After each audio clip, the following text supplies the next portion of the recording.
오늘은 기도학교 교재 29강 말씀 제목은 치유 기도입니다. 오늘 주시는 본문 말씀은 마가복음 16장 17절로 18절 말씀입니다. 마가복음 16장 17절로 18절 말씀입니다.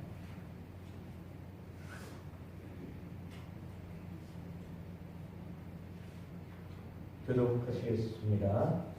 믿는 자들에게는 이런 표적이 따르리니 곧 그들이 내 이름으로 귀신을 쫓아내며 새 방언을 말하며 뱀을 집어올리며 순종을 말할지라도 해를 받지 아니하며 듣는 사람에게 손을 얹은 즉 나아오라 하시더라. 아멘. 오늘 본문의 말씀에는 예수님께서 제자들을 향하여서 이렇게 복음을 전하고 이렇게 기도하고 이렇게 치유하라고 말씀하시는 것입니다. 122페이지 되겠습니다.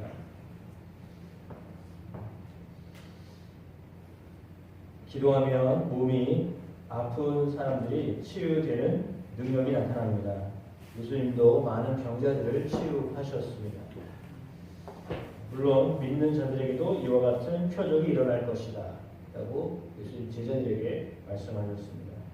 그 원리는 기도할 때 몸이 치유되는 영적인 원리입니다. 따라서 가장 먼저 기도하면 평강이 임합니다. 빌립보서 4장 6절로 7절 말씀 우리 함께 읽겠습니다. 아무것도 염려하지 말고 다만 모든 일에 기도와 간구로 너희 구할 것을 감사함으로 하나님께 아뢰라.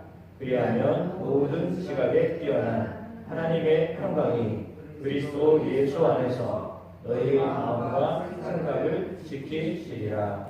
아멘. 빌립보서 4장 6절로 7절의 말씀을 보면 그 어떤 것도 염려하지 말고 다만 모든 일에 기도로 간구로 감사함으로 하나님께 아뢰어라 라고 했습니다. 우리 하나님 앞에 이렇게 염려하지 아니하고 다만 기도와 간구로 감사함으로 아뢰어라 라고 하였습니다. 믿음으로 아뢰는 것입니다. 감사함으로 아뢰시는 것입니다. 염려하지 말고 아뢰십시오. 하나님이 인도하신다라고 하는 그런 믿음으로 아뢰시기를 바랍니다. 한치 앞을 볼 수 없다고 합니다. 앞을 볼 수 없는 우리들이지만 그 앞을 훤히 보고 계시는 하나님, 그 하나님께 맡기며 그 하나님이 주관하여 주실 것을 믿음으로 감사함으로 아뢰어야 합니다. 다 운전하시는 게 아니고 운전하실 때 보시면 길 눈이 좋은 분들이 계세요. 그분들은 다니는 길을 눈이 익숙하거든요. 그러면 이제 이미 이 눈에 그 길이 다 보여요. 제가 엊그저께 어떤 목사님하고 같이 교제했다고 했잖아요. 교제했는데 목사님이 저는 이 길은 진짜 가기가 어려워요. 그랬어요. 왜냐하면 1년에 정말 많이 가봐야 한 번, 두 번 가는 길이거든요. 근데 막 꼴거부라고 이래가지고 거기 같고 잘 모르겠더라고요. 그래서 여기는 진짜 밤에는 더군다나 못 갈 것 같아요. 그랬더니 괜찮아요. 그분은 거기를 한 30년을 다니는 분이에요. 그러니까 이게 지도가 눈에 확 다 들어오잖아요. 어디 가면 코스 이렇게 이게 다 보이거든요. 그러니까 걱정이 없어요. 그러니까 어디 가면 어떻게 되고 하니까 사실 밤에 가도 전혀 걱정이 없어요. 왜? 그 길을 너무 잘 알고 있기 때문에 그래요. 근데 우리는 대부분 처음 가는 길을 가잖아요.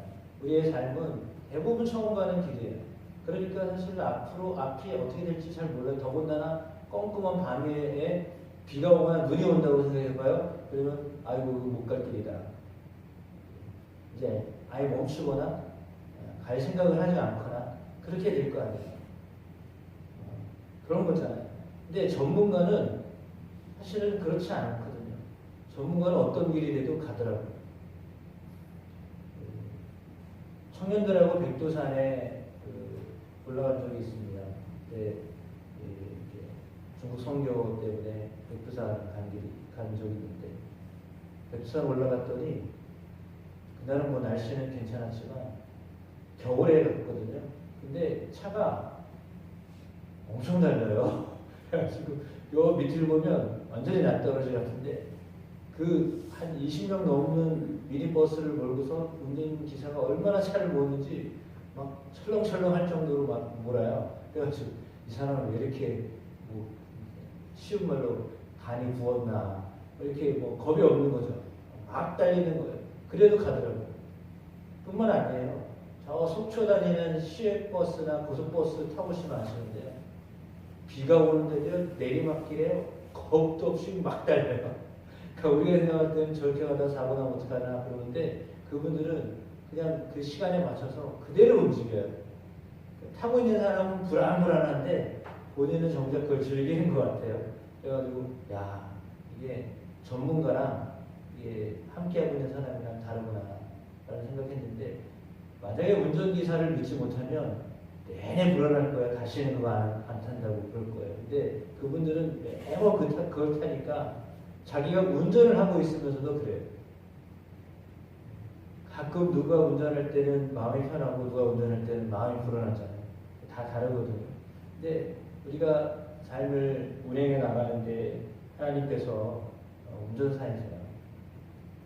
이렇게 말하면 아유 하나님이 우리를 인도하시는 분이시다 라고 하는 것입니다. 기도는 운전대를 하나님께 맡기는 겁니다.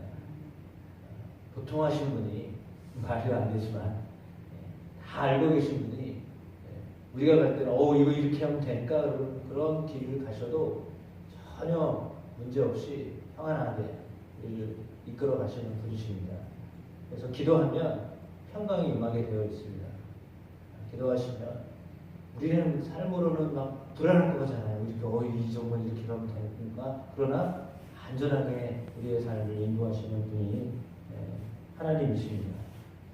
더군다나 질병의 대부분의 원인은 스트레스로부터 온다고 하잖아요. 암의 원인도 염려와 근심, 걱정이에요. 70%가 그렇다고 합니다. 마음이 불편하면 경직이 되고 긴장하면 몸의 기능이 저하되게 되어 있습니다. 여러분의 마음이 평안하셔야 합니다. 기도하면 평안을 선물로 받습니다. 그러니까 마음이 평안해지면 몸이 치유가 되어지는 것입니다. 사무엘상 1장 17절로 18절에 한번 교독하겠습니다. 엘리가 대답하여 이르되 평안히 가라.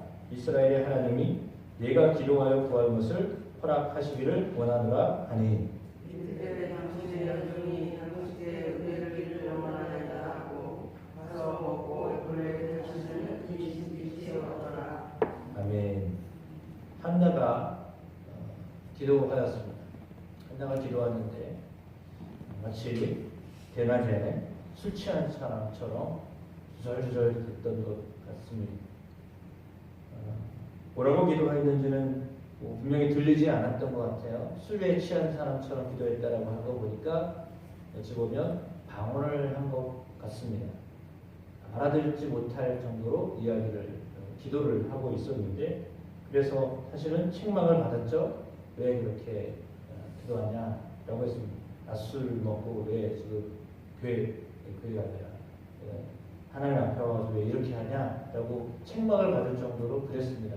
그러나 그가 하나님 앞에 간구하였을 때 엘리 제사장을 통하여서 내가 구한 것을 허락하시길 내가 원한다 라고 하는 그 음성을 듣습니다. 그리고 그 말씀을 의지해서 18절 말씀에 당신의 여종이 당신께 의뢰 있기를 원하나이다 하고 가서 먹고 얼굴에 다시는 근심 빛이 없더라 라고 했습니다. 그러니까 근심하면 기도했지만 그러나 말씀을 들었을 때 근심 빛이 사라졌습니다. 그리고 사무엘을 낳게 되었습니다. 기도하면 하나님이 들으시고 역사하십니다. 기도하면 몸이 뜨거워집니다. 열왕기하 4장 33절 같이 읽어보겠습니다. 아이 위에 올라 엎드려 자기 입을 그의 입에, 자기 눈을 그의 눈에, 자기 손을 그의 손에 대고 그의 몸에 엎드리니 아이의 살이 차차 따뜻하더라. 아멘. 엘리사가 수넴 여인의 아들을 위해서 기도하였습니다. 기도할 때 그 아들의 몸이 점점 따뜻해지기 시작했습니다. 그리고 이내 나았습니다. 기도할 때 사람의 몸이 뜨거워집니다. 겨울에도 열심히 기도하면 몸에서 열이 납니다.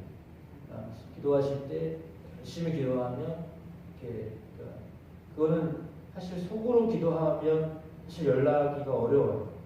근데 발성을 하면서 몸을 쓰기 시작하면 몸에서 열이 나오게 되어 있거든요. 그러니까 그 기도를 하였을 때 사람의 몸이 따뜻해졌다라고 했습니다. 물론 간절한 마음으로 기도하면 하나님이 몸을 따뜻하게 하십니다. 여러분도 많이 경험하셨을 것입니다. 질병은 체온과 연관이 있는데 사람의 정상 체온은 36.5도라고 합니다. 면역력은 몸이 차가워질 때 떨어지는 거죠. 체온 1도가 낮아지면 몸 안에 면역력은 30%가 떨어진다고 합니다. 반대로 1도 체온이 올라가면 우리 몸의 면역력은 5배나 높아집니다. 암세포는 39.6도에서 전멸한다고 합니다. 기도하면 몸이 뜨거워집니다. 그래서 병이 치유되어집니다. 여러분 열심히 기도하시면 몸이 건강해집니다. 뜨거워지면서 건강해지는 것입니다. 열심히 기도하시면 하나님이 역사하십니다. 기도하면 성령이 임합니다. 사도행전 4장 31절 함께 읽겠습니다.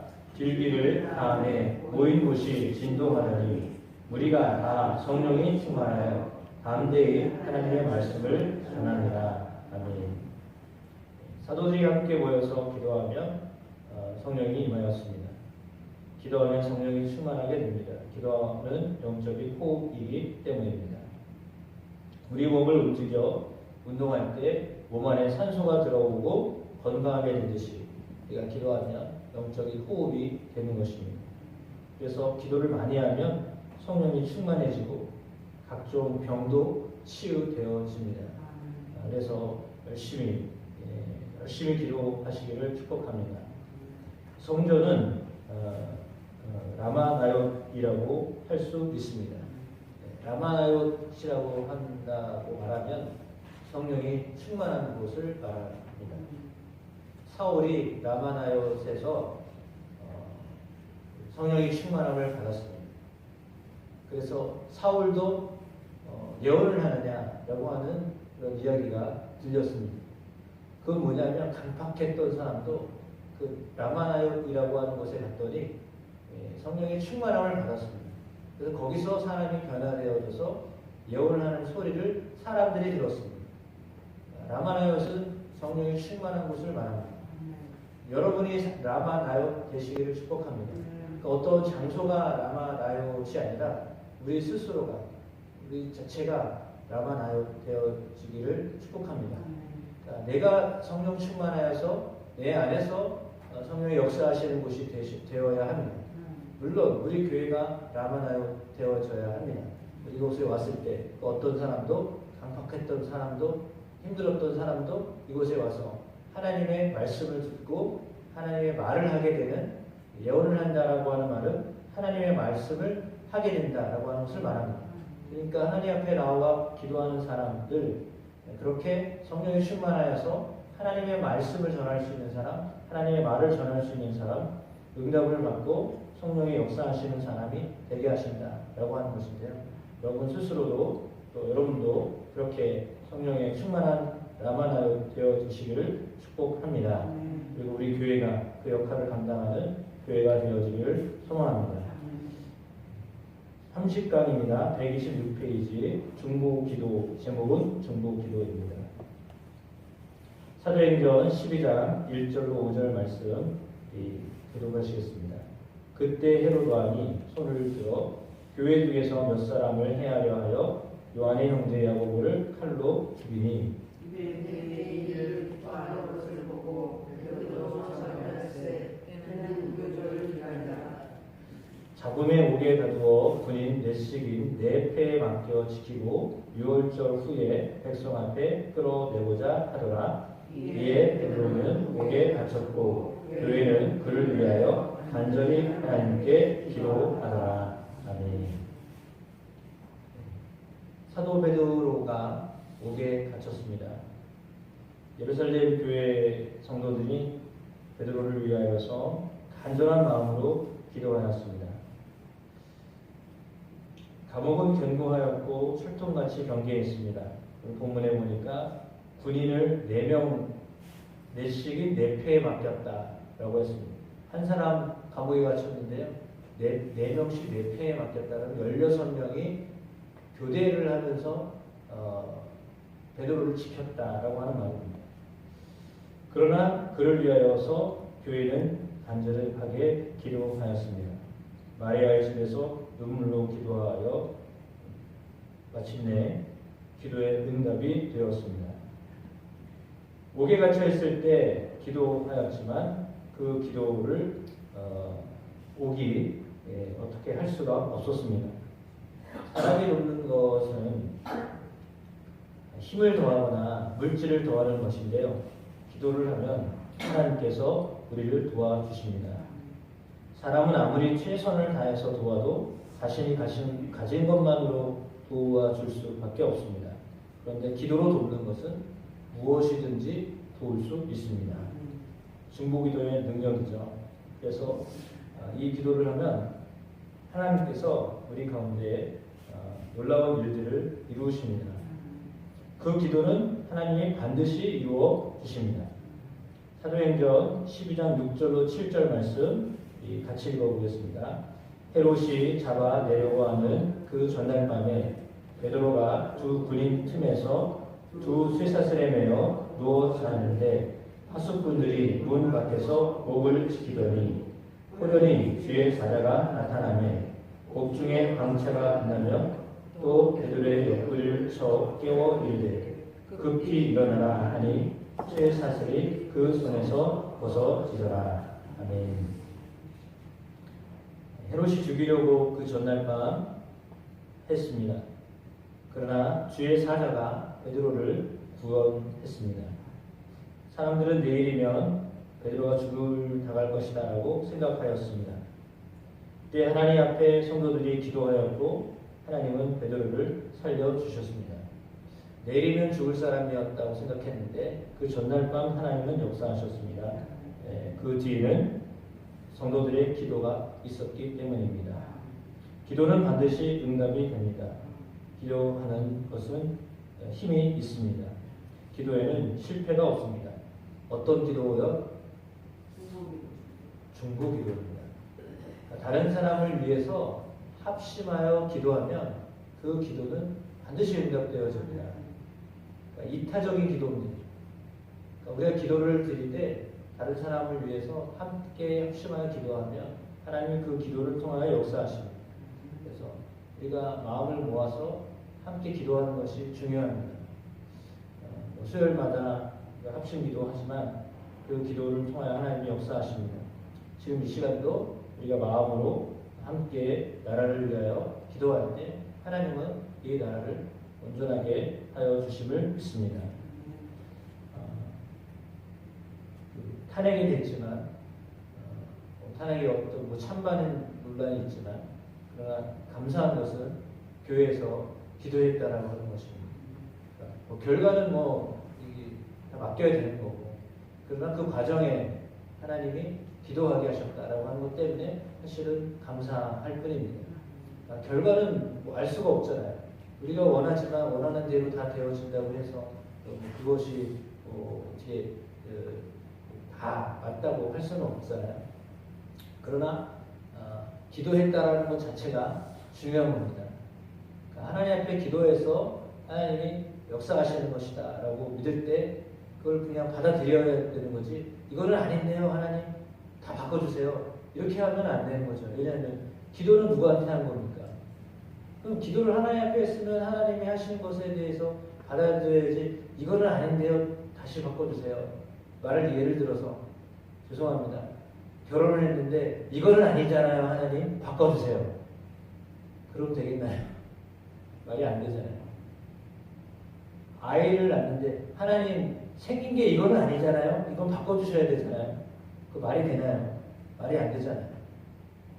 기도하여서 아이를 낳았고, 기도해서 결혼을 했고, 기도해서 가족을 꾸려가고, 기도해서 사업을 하고, 기도해서 뭔가를 다 하고 있는데 이건 아니잖아요. 하나님 진짜 너무하세요. 내 기도를 안 들어주시는 거예요? 이렇게 하면 되나요? 그게 아니잖아요. 들어주신 거잖아요. 기도를 했으면 기도한 것에 대해서 하나님이 들어주신 겁니다. 그걸 믿으셔야 됩니다. 그러니까 기도했으면 기도에 대해서 하나님이 응답하신 것입니다. 그것을 믿으셔야 됩니다. 근데 그게 아니라 이거는 아니잖아요. 하나님 이렇게 하면 그러면 자기 마음에 맞는 응답을 기다리는 거지. 기도는 하나님께 맡기는 거잖아요. 하나님께 맡기는 거예요. 내가 원하는 것을 이루기 위해서 하는 것이 아니라요. 기도한다라고 하는 것은 맡기는 거예요. 그러면 맡기지 마셔야 돼요. 그럼 내가 해야죠. 내가 원하는 것을 내가 이루고 내가 노력해서 내가 다 해야죠. 그러면 기도할 필요가 없어요. 근데 그게 아니라 기도는 하나님께 맡기는 거잖아요. 맡겼으면 하나님이 이루시는 거예요. 기도는 하나님 앞에 맡기고 이렇게 나아가는 거예요. 서울 갈 때 대부분 차를 가지고 가기도 하지만 대중교통을 이용하기도 하잖아요. 그러면 차를 가지고 갈 때는 기름값 나갑니다. 가면서 신호 이거 다 지켜야 된다고 생각하죠. 주차 어디다 해야 될지 모르죠. 막 이러니까 일상은 그냥 서울 올라갈 때 지하철 타는 것이 제일 편합니다. 물론 시간이 많이 걸려서 그렇지만 주차비 안 들어요. 기름값 안 들어요. 시간이 좀 들어서 그렇죠. 뭐 운전하면서 뭐 걱정할 이유가 없어요. 그냥 안에 들어가서 가만히 앉아있으면 돼요. 맡기는 겁니다. 기도는. 기도하고 맡겨버리는 겁니다. 그러면 하나님이 역사하십니다. 더군다나 중보기도는 그렇습니다. 그래서 기도하면 하나님이 인도하십니다. 중보기도는 시공간을 초월하여서 역사하는 것입니다. 사도행전 12장 5절 같이 읽겠습니다. 이에 베드로는 옥에 갇혔고 교회는 그를 위하여 간절히 하나님께 기도하더라. 아멘. 베드로는 옥에 갇혀 있었습니다. 성도들은 마리아의 집에서 함께 기도하였습니다. 하나님이 그 기도를 들으셨습니다. 베드로는 감옥에, 성도들은 마리아의 집에. 그러나 하나님이 그 기도를 들어서 역사하셨습니다.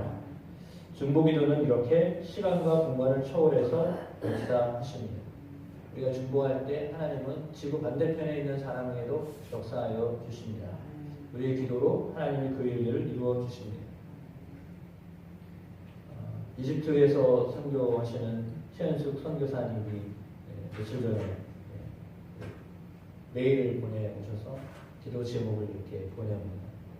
매달 이렇게 하시지는 않고 가끔 가다가 이제 기도 제목이나 이런 것들 때문에 보내오십니다. 그러면 전 이제 그 기도 제목을 보기도 하고 그리고 이제 답장 이렇게 해드리기도 하는데 반대편에 계신 분이잖아요. 거의 지구 반대편에 계신 분인데 그래도 기도하면 하나님이 역사하십니다. 우리가 시공간을 떠나서 역사하시는 하나님을 믿는 것입니다. 기도는 그 일을 하게 하십니다. 그러니까 참 놀라운 것이 위성에서 통신을 받아가지고 지구 반대편에 있는 사람에게 전화를 하게 하듯이 TV를 보게 하듯이 음성을 들리게 하거나 그림을 보게 하거나 영상을 보게 하거나 문서를 보게 하거나 이 모든 것들이 다 이제는 그런 세상이 됐잖아요. 그래서 세상이 이제는 여기서 일어나는 일이 바로 실시간으로 보게 되는 놀라운 일들이 지금 우리가 살고 있는 세상입니다. 그러니까 인간이 만들어 놓은 이것도 이렇게 실시간으로 역사하는 것을 보게 되는데 하나님은 위에서 다 받으셔가지고 합당하게, 온당하게 그 일을 이루시는 분이십니다. 그걸 믿으셔야 됩니다. 아니 세상에서 벌어지는 것들도 보고 이렇게 느끼면서 하나님이 그 일을 행하시지 않으시겠습니까? 사람이 만들어 놓은 시스템 안에서도 좀 놀라운 일들을 하고 있는데 하나님은 뭐 우리가 하고 있는 일들과 하나님 하시는 일을 비교할 수 없는 분이시잖아요. 그 하나님이 우리가 중보할 때 위에서 다 조정하시고 움직이시고 풀어야 될 것들을, 묶어야 될 것들을, 열려야 될 것들을 다 알고 하나님이 조정하십니다. 하나님이 역사하십니다. 그래서 하나님 앞에 이렇게 중보하며 기도하시면 하나님이 그 일을 통해서 죽어야 될 사람, 베드로처럼 어쩌면 죽을 수밖에 없었던 사람을 살리게 하시는 놀라운 일들을 이루시는 분이 하나님이십니다. 그래서 우리가 기도로 중보하며 구원의 역사가 이루어집니다. 그 문을 여는 것은 하나님이 하시는 것입니다. 기도하는 사람이 어떻게 문을 따고 들어가겠습니까? 그러나 그 문을 여시는 분이 하나님이십니다. 사람의 마음의 문도 하나님이 여시는 것입니다. 그래서 우리가 기도하면 하나님이 그 사람의 마음의 문을 여셔서 그가 하나님 앞으로 돌아오도록 구원에 대한 중보기도는 반드시 하나님 들으십니다. 그래서 간절히 기도하면 하나님의 역사하심을 믿습니다. 그것을 보게 되는 은혜가 우리 교우들 모두에게 특별히 기도하시는 여러분에게 있게 되시길 축복합니다.